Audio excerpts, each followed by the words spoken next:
misuse the hadith of the Shaytan informing the Sahaba of reciting Aytul Kursi and say we are allowed to listen to deviated individuals, as the Prophet ﷺ approved taking something from the Shaytan? Could you help with avoiding misconceptions about the hadith? Yes, absolutely, no problem at all.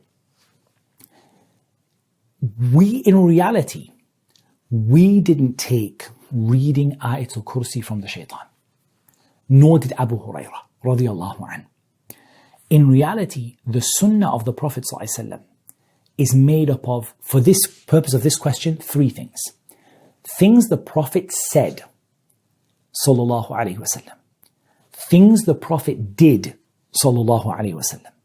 And things the Prophet approved of. Now, there could be truly evil people who said something and the Prophet ﷺ said, this person was correct. I don't like them, I don't approve of them, but what they said is true. Many examples came of this. The Jews of Medina, the munafiqun, people that were opposed to the Prophet ﷺ, his enemies.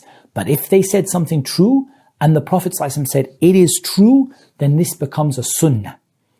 Not from the Shaytan, but from the Prophet sallallahu alaihi wasallam.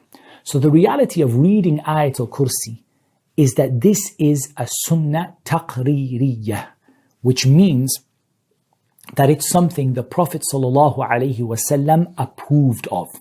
And when he approved of something, it doesn't matter who said it originally.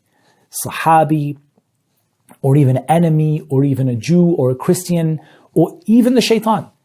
It doesn't matter as long as the approval for it comes from the Prophet sallallahu alaihi wasallam.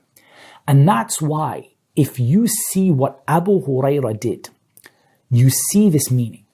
Abu Hurairah, when the Shaytan told him to read Aytul Kursi, he didn't go and implement it. He didn't. He said, I'm going to go and ask the Prophet ﷺ whether it's true or not. And that's what he did. So ultimately, it's not the Shaytan that taught us to read Aytul Kursi. It's actually the Prophet ﷺ who taught us.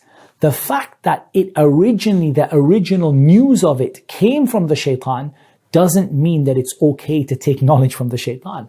And to be honest, that should be clearer than the sun in the sky.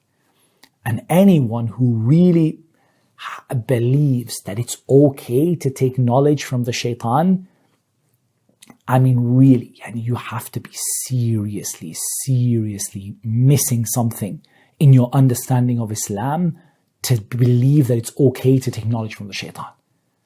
Allah Azza wa Jalla said, إِنَّهُ لَكُمْ عَدُوٌ مُبِينٌ. He is a clear enemy to you. In another ayah, Allah Azza wa Jalla called him mudil. He is trying to misguide you. And so how can you take knowledge from your enemy who's trying to misguide you?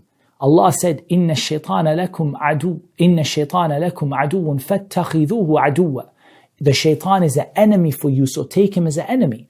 There's no way that we can justify taking knowledge from the Shaytan. What happened was that Abu Hurairah didn't know, first of all, that was the Shaytan. And secondly, didn't take what that person said. Instead, he went to the Prophet ﷺ and the Prophet ﷺ approved of it. He said, Sadaqaka. He told you the truth. He didn't say, MashaAllah, what a wonderful person. He didn't say, go and learn more from him. He didn't say, he tells you the truth. He said, Sadaqaka. That time he told the truth. وَهُوَ كَذُوب. Even though he lies all the time. ذَاكَ الشَّيْطَانِ أَوْ كَمَا قَالَ صلى الله عليه وسلم. And I hope that clarified.